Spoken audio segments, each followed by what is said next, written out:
Di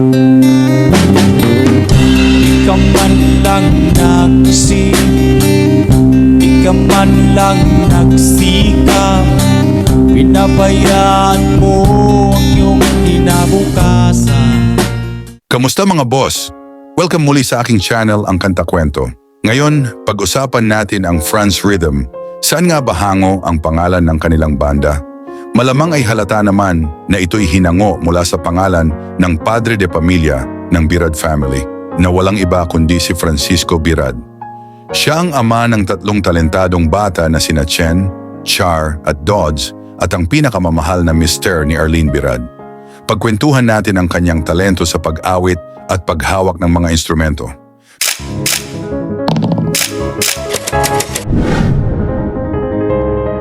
Pero bago tayo magsimula, mga kakwento, kung kayo'y bagong bisita sa ating channel, hinihiling ko po muna ang inyong subscribe, like, at share. Ganon din sa France Rhythm, tulungan natin silang makamit ang 1 milyong subscribers para sa kanilang gold play button. Maraming salamat kakwento! Talaga namang di natin maaalis ang husay ng ama ng tatlong bata na tunay na naghubog sa kanila. Ngayon siya ang pasimuno ng kanilang journey patungong tagumpay. Ano man ang hirap ng pamumuhay at mga pagsubok, naniwala si Francisco sa kanyang talentong daladala.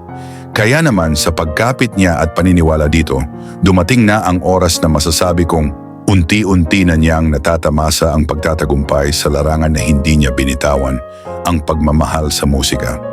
Ito nga ay namana ng kanyang tatlong anak at ngayon sila'y sama-sama bilang isang family band na pinangalanan nilang France Rhythm.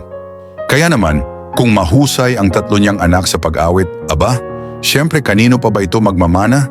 Samahan niyo ako mga kakwento hanggang sa dulo ng ating kwento at sabay-sabay nating tunghayan ang kahusayan sa pag-awit ng nag-iisang pasimuno ng France Rhythm. Tara, simulan na natin!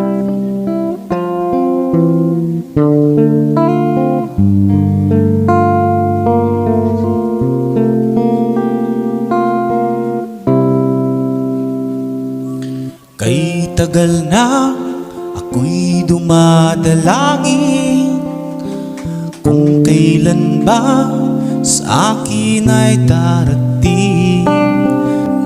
Nang mamasdan ka, may ibang nadama, na buhay muli ang isang pag-asa.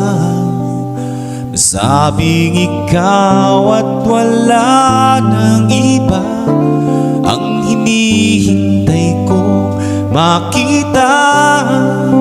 Ikaw ang sagot sa mga dalangin. Kay tagal naghintay at ngayon'y dumating. Di na hahayaan na ika'y mawala sa akin.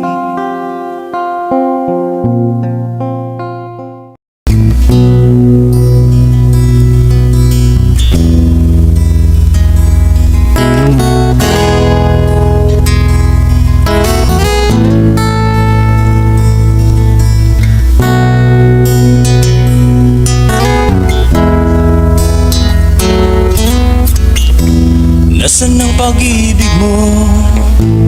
Dati ay nadarama kahit nakasama ka. Para kung nag-iisa, di ba mayroon ka na ngang iba? Sabi mo ay ako lamang. Sabi mo mahal mo ako. Naniwala sa iyo ang puso ko. Ikaw ay nagdaramdam, puso ay nagdurugo.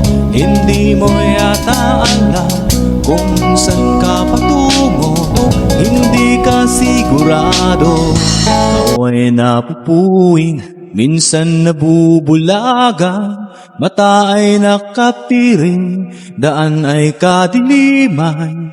Ikaw ay nadadapa, napipilayan din, di makapagsalita. Anong ibig sabihin? Wala namang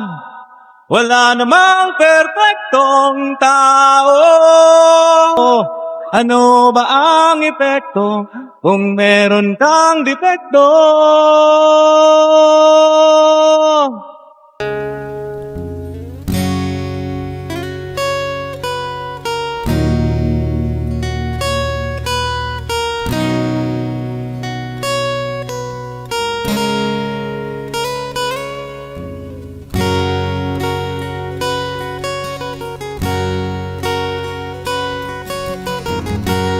Kay tagal kitang hinanap-hanap, ngayong nakita kay di ako papayag na sa piling ko'y mawalay ka.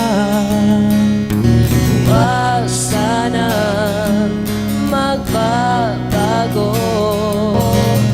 Habang tumatagal, lalong nag-iba yung pag nawala ka'y wala na rin ako.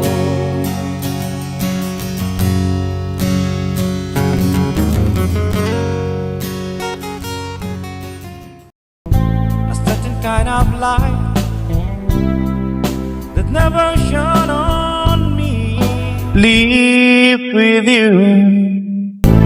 Everybody say, do it in every little thing. But what could I set free? It ain't up to you, baby. You don't know what it's like to love somebody, the way I love you. Talaga namang ang boses ng pasimuno ay iba rin at hindi matatawaran ng kanyang kahusayan sa paghawak ng mga instrumento. Kayo ba mga kakwento, ano ang opinyon nyo patungkol dito? Pag-usapan natin ito sa comment section. Sabay nyo na rin ang pag-like, share at subscribe sa ating channel at ganun din sa Franz Rhythm. Maaari din po kayo mag-join sa ating membership para sa mga exclusive kwento natin na mga ina-upload patungkol sa Franz Rhythm at sa iba pang artists.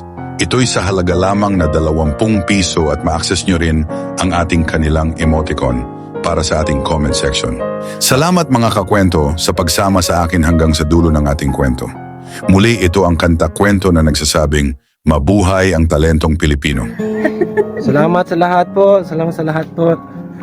Sa nagpaabot sa mga Gcash po. Nipon-nipon po namin yan.